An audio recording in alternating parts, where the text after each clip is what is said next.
Welcome back, my name is Kelly. Today I want to talk about black flowers, specifically black flowers in the summertime. When you do all really dark flowers all together on a dark backdrop, you can really create an interesting mood. And notice, because you've chosen monochromatic colors, you really start to notice the texture of all of the flowers. So if you want to create an arrangement or a feeling where the light is catching all these interesting textures, showing those kind of nuances in all the ranges of black and sort of black to burgundy flowers, I just thought this one might be a fun thing to talk about. So let's chat about a couple of things that you could use if you are going for that. This is smoke bush. It comes in really long pieces. It can also come in branchy pieces. It can have like the actual little puffs of smoke on it. But I really love smoke bush because it has nice gradation up the stem of different shades of like a muddy black green the whole way up to this more burgundy. I have got some 9 bark here. This one is something that you don't want to use out of water. This likes to be in water mostly. Weigelia is a little bit less fussy, but still something that I like to keep in water whenever possible. But these are both pretty similar, great shrubs to put in your yard. Little branchy bits.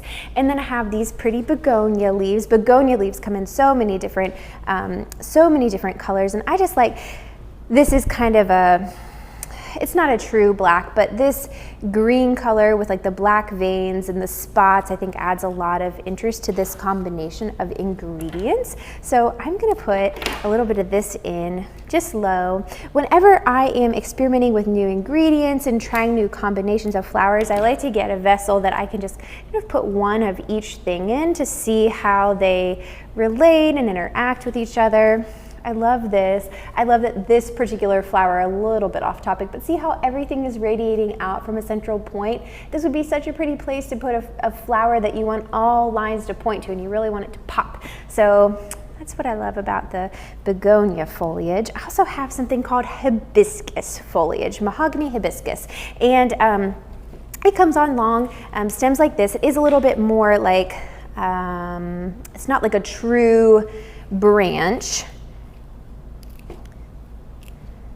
but you can snip off like single leaves and layer them on top of other leaves, or you can have them work together, or you can do more of like a branching kind of thing with hibiscus. It does have some that are like close into the stem and some that are far away, so I find this to be a little bit easier to design with if I clip away the big pieces and those go like low in an arrangement, and then I have these delicate little bits at the top. Like I feel like this is a much more like usable piece to work with in an arrangement. So I'm seeing that. I think they could happen in the same arrangement, but maybe not, like, I don't know. Let's leave that there for a minute and think about it some more.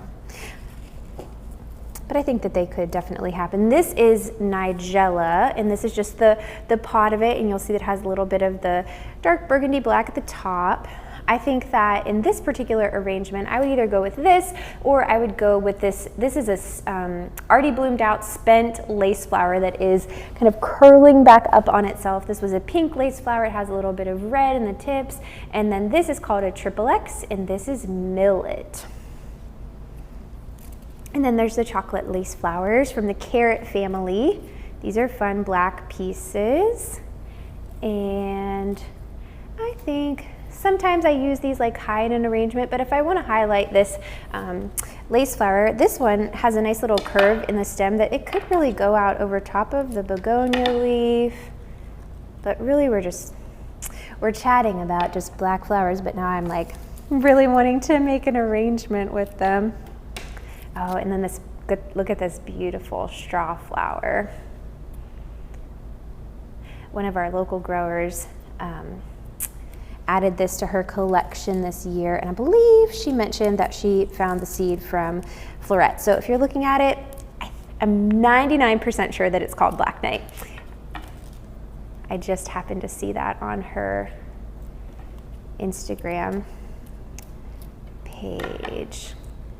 And I believe that that grower is Cozy Town Flowers, but we are new friends, and I had a lot of projects on my mind this week, so I am 99.9% sure. But just in case I made a flub, forgive me.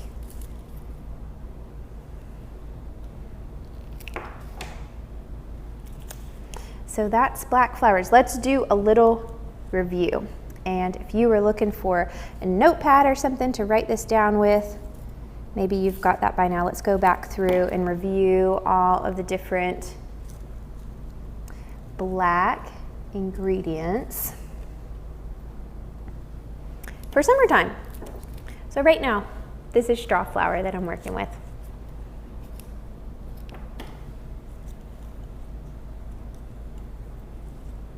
Okay, and just up from the straw flower, we have the XXX and the millet, the lace flower that's bloomed out and it's just the pod. Lace, this is the chocolate Queen Anne's lace, part of the carrot family, the begonia leaf. And then here we have smoke bush, Weigelia with pointed leaves. And we have the 9-bark that has leaves that are shaped more like a hand. And then the mahogany hibiscus and the nigella pod. So a few black ingredients that you can use in designs that you have coming up, and looking forward to seeing what you make and experiment with as a result of hanging out today. It's so good to have you here always. Keep loving the world through flowers. You can find more at teamflower.org/free.